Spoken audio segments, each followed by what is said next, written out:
नमस्कार, बीकॉम तृतीय वर्ष के विद्यार्थियों का स्वागत है। हमारा पेपर है फाइनेंशियल मार्केट ऑपरेशन एफएमओ। इसकी हम दूसरी यूनिट में दूसरा लेक्चर कर रहे हैं। पहले लेक्चर में हमने कैपिटल मार्केट का इंट्रोडक्टरी पार्ट पढ़ा था। अब हम इसमें पढ़ेंगे structure of Indian capital market. देखिए, इस चार्ट की माध्यम से हम ढंग से समझ पाएंगे कि कैपिटल मार्केट जो है वो एक्चुअल में क्या है और कैसे फंक्शन करता है। आप यहाँ ढंग से देख सकते हो कैपिटल मार्केट के कितने हिस्से हैं। सबसे पहले government security, industrial market security, development financial institution और फाइनेंशियल इंटरमीडिएटरी। तो गवर्नमेंट सिक्योरिटी का मतलब तो वो है वो सिक्योरिटी लॉन्ग टर्म की जो सरकार खुद इश्यू करती है, ट्रेजरी बिल या दूसरे जो बॉन्ड, जो लॉन्ग ट्रेजरी बिल तो खैर मनी मार्केट में है दूसरे। फिर इंडस्ट्रियल सिक्योरिटी में यहाँ दो हिस्से किए हुए हैं, न्यू इश्यू मार्केट और ओल्ड सिक्योरिटी मार्केट यानी स्टॉक एक्सचेंज। ये हिस्सा क्या कहलाता है? स्टॉक एक्सचेंज, शेयर बाज़ार, जहाँ एग्जिस्टिंग शेयर्स की खरीद या फरोख्त होती है। डेवलपमेंट फाइनेंशियल इंस्टीट्यूशन में देखो सारे इंस्टीट्यूशन लिखे हैं, IFCI, ICICI bank, state financial corporation, IDBI, IIBI, UTI। ये सब वित्तीय संस्थान हैं जो लॉन्ग टर्म के लिए पैसा उपलब्ध कराते हैं। और फाइनेंशियल इंटरमीडिएटरी में आप देखेंगे मर्चेंट बैंक आते हैं, म्यूचुअल फंड आते हैं, लीज कंपनीज आती है, वेंचर कैपिटल आते हैं, अदर फाइनेंशियल ऑर्गेनाइजेशन जो किसी भी तरीक़ा से पैसे का फ्लो करते हैं। तो ये आपने देखा स्ट्रक्चर है। स्ट्रक्चर यानी ये सब मिल के कंप्लीट तौर पर क्या बनता है? कैपिटल मार्केट, जो इसमें सब आते हैं।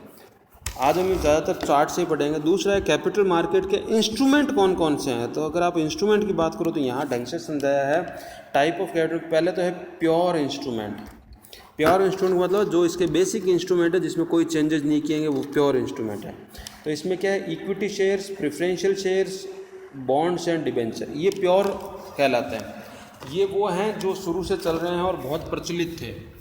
पर मार्केट और मार्केट की परिस्थितियां बदलने के साथ साथ इंस्ट्रूमेंट यानी जो निवेश करने वाले जो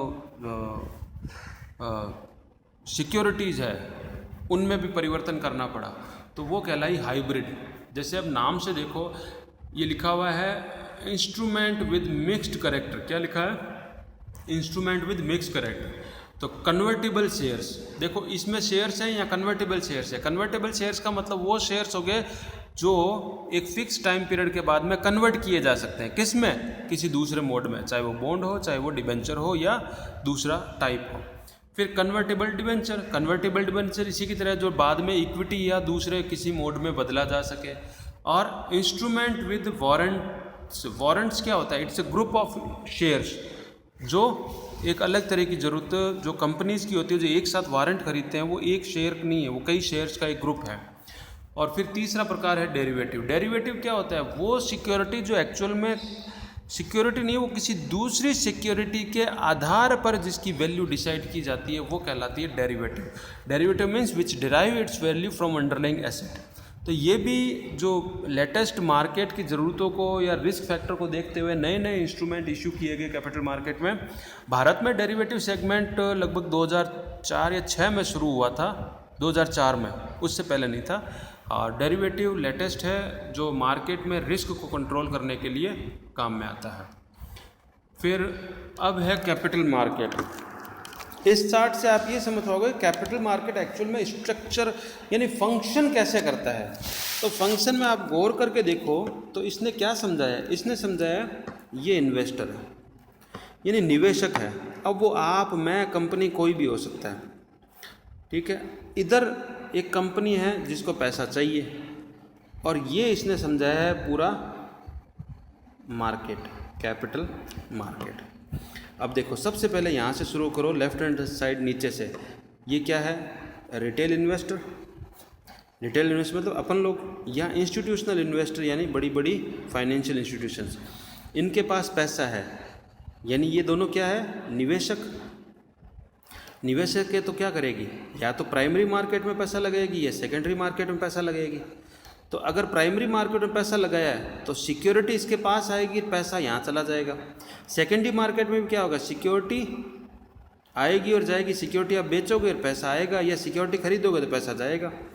अब यहाँ ये कैपिटल मार्केट है। कंपनीज क्या करती है? अपनी सिक्योरिटी इश्यू करती है और पैसा ले लेती है। इसका उल्टा यहाँ क्या कर रही है? सिक्योरिटी बेच रही है और पैसा ले रही है, यही कर रही है। और अदर इन्वेस्टर्स कौन है, वो भी सेकेंडरी मार्केट से डायरेक्ट खरीद फरोख्त करते हैं। तो देखो इसने बहुत ही सुंदर तरीके से, बहुत ही लॉजिकल तरीके से इस पूरे कैपिटल मार्केट की स्ट्रक्चर को समझाया है, कैसी फंक्शन कैसे करता है।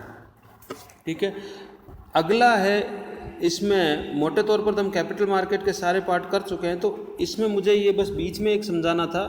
तो यहाँ आपका असाइनमेंट ये बनता है कि आप कैपिटल मार्केट का चैप्टर बुक में डिटेल में थोड़ा पढ़ें, और अगर कुछ समझ में नहीं आता है तो उसको दोबारा पूछें। और स्टडी मटेरियल में आपके साथ शेयर कर दूंगा जिसको आप पढ़ सकते हैं, और भी इसके ट्रीटमेंट अवेलेबल हैं। तो कोई भी डाउट हो तो ज़रूर पूछें, और घर पर रहें, स्वस्थ रहें। फिर मिलेंगे अगले लेक्चर में।